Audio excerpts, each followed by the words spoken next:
talk about writing a book, at some point you use the term beta readers. So in this video, we're going to talk about how best to work with your beta readers. And in case you're not totally clear on what a beta reader actually does, they're just someone who reads your manuscript before it's published and gives you feedback. They're not professional editors. They can be friends or family, hopefully ones who do a lot of reading, but ideally they're other writers. So they're basically like testers for your book, a test audience, a test reader.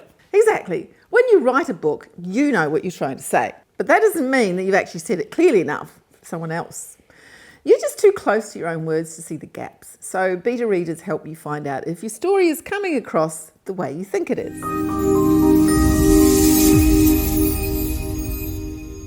Wait, okay, so beta means second, so why aren't they called alpha readers? I don't know. Maybe the author's the alpha reader, right? Or maybe they're betas because they aren't publishing professionals.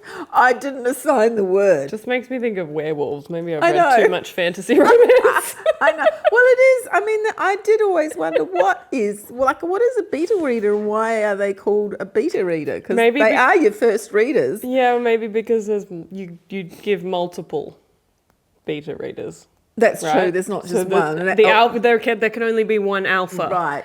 So if it's an alpha reader, that it would just be you. I guess that's the alpha. Or the editor. Or the editor. Sure. Right. Okay, now that we've got that. Yes. And the cat. We were talking about alphas and betas and the cat summoned the cat. Okay. So regardless of the name, what kind of feedback should you be asking a beta reader to give? Well, you want them to focus on the big picture. Things like whether the plot hangs together, if the characters are believable, and whether the pacing feels right. So I always ask my beta reader very precise things like, where did you lose interest? Is the plot clear? Did the story feel too slow or too fast anywhere? Were there any scenes that seemed irrelevant or dragged down the story? And did you care about the characters? And were their motivations clear? Does the dialogue seem natural? How do you feel about the ending? That's very specific. Do you give them like a form to fill out? Yeah. Yeah. I write it down. Yeah. Well, that's a bit more specific than just giving them the manuscript and waiting for like general comments. Because I guess, especially if the beta reader is not a professional, they'd just be like, yeah, I liked it. Yeah. That's right. And that's a trap a lot of writers fall into. You need specific. Yeah. The more specific you are in what you ask for, the more useful the feedback will be. So you don't want that kind of vague praise like, I like it. Yeah. You want them to dig deep and be brutally honest. Yeah. Yeah. Brutal honesty can sound a bit scary, maybe for some authors out there. Yeah, well, it is at first. But you have to look at criticism as something that polishes your gemstone, not something that smashes it, right? A tough beta reader who points out weaknesses is the best beta reader because they help you make your book stronger. Are there any dangers of working with beta readers, like listening to feedback that's not well informed, for instance? I mean, should you be taking everything they tell you with a bit of a grain of salt? Oh yeah, that's one for sure. You need to try and choose people who do know a bit about writing craft. Yeah. And even so, you've got to evaluate what you get back in terms of what they do know about writing craft. Like, I can imagine someone whose knowledge of writing comes from like back in primary school where we practiced using dialogue tags other than said, and if you listen to them you could go through and make the saids all into fancy tags that your editor then changes back to said. Like, do beta readers give that specific feedback though? Not usually, no, but if you've got someone who knows, I don't know, it's possible. I'm just trying to illustrate a point, right? There may be people who give you that sort of detailed feedback because they're trying to be helpful, right? But they don't realise that they don't actually know. Like the other end of the spectrum from, I liked it, to you. Very specific feedback. It all depends on the person that you're getting the feedback from, if they know a bit about writing.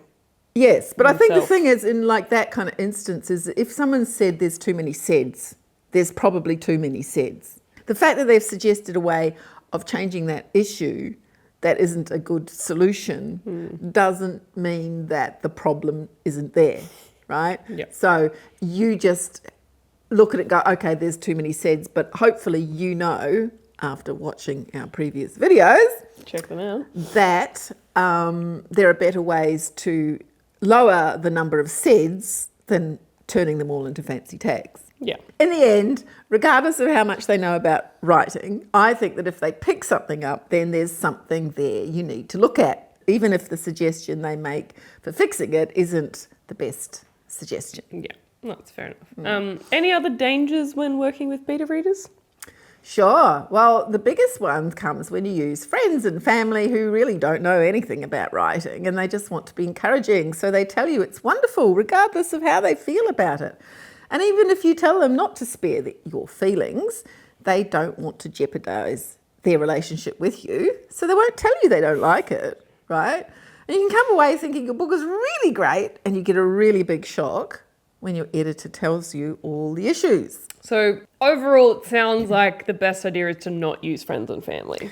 Not unless they are, you know, a Professional writer or editor. I honestly think that it's better to hold off giving your book to friends and family until it's edited, right, and really good. And then they'll be impressed.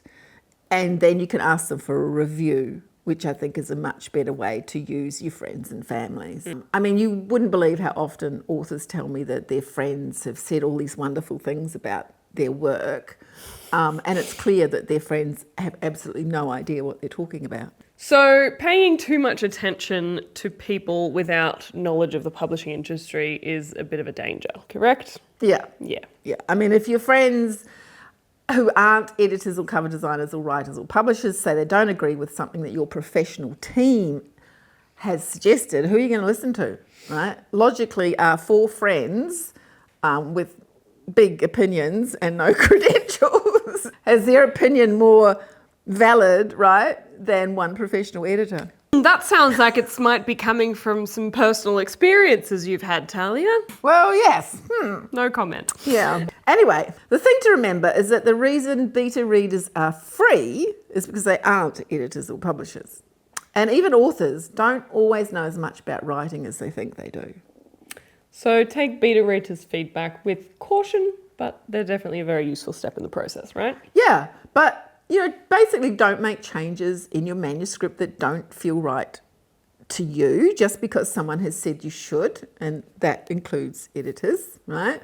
I always tell authors to listen to their gut. If something doesn't seem right, it probably isn't right.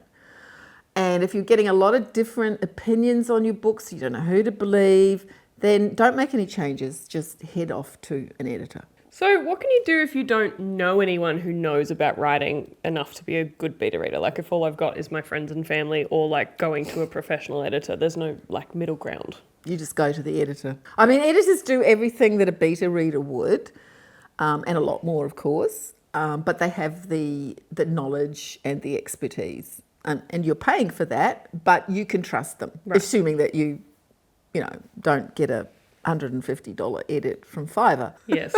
We don't recommend that. So, you're assumingly... See, Loki's so offended about the mention of Fiverr that he's leaving. No, I mean, the point is that you get an editor that you can trust, and then you trust them to, that they're giving you good advice. So you don't need to have your book beta read, in other words? No, you don't, no. In fact, I would say that no beta readers are probably better than unqualified ones. Yeah. No. And that makes sense. Unqualified, I say that loosely, because your beta readers aren't editors. But you should be able to just get a general sort of feedback. It could just be someone who reads a lot of books. Yeah. Even if they're a friend who reads a lot of books? Yeah. Okay. Yeah. But you do have to weigh up whether it might not be better to let them read it later and ask for a review from them. So, I mean, people usually, I think, get if they're in a writing group, they'll get people in their writing group. That's, or if they're in a book club. It's ironic, isn't it? The people that you know really well, you can't actually trust to be brutally honest, but the people you don't know well, you can trust them to be brutally honest. I think you just have to trust yourself to be able to evaluate whatever feedback you get. And remember, honest feedback now saves heartache later. And your future readers will thank you for it. And the editors will give you that feedback if you can't find suitable beta readers. All good advice as usual. I believe you have another book on writing coming out later this year as well. Yeah, I do. Yeah, just as soon as my book designer finds time to squeeze it in between her other jobs. It's called Novel Writing Mastery, a guide from conception to publication. And so the topic of this series of videos, which we started 2 years ago, It all is. of that's going to be covered in this book. Yes, there's 21 videos in this series so far, but there's nearly 60 chapters in the book. So it's a lot more comprehensive. And together with my book, The Elements of Active Prose, it pretty much is going to cover everything a modern author needs to know about writing. Sounds good. If you found this video helpful, don't forget to give the video a like. It really helps other writers find it too. And if you have any questions about working with beta readers or anything else writing related, drop a comment below. We love hearing from you. And of course, if you'd like more tips on writing, editing and publishing, make sure you subscribe and hit the notification bell so you don't miss any of our future videos. Thanks for watching and happy writing. Happy writing!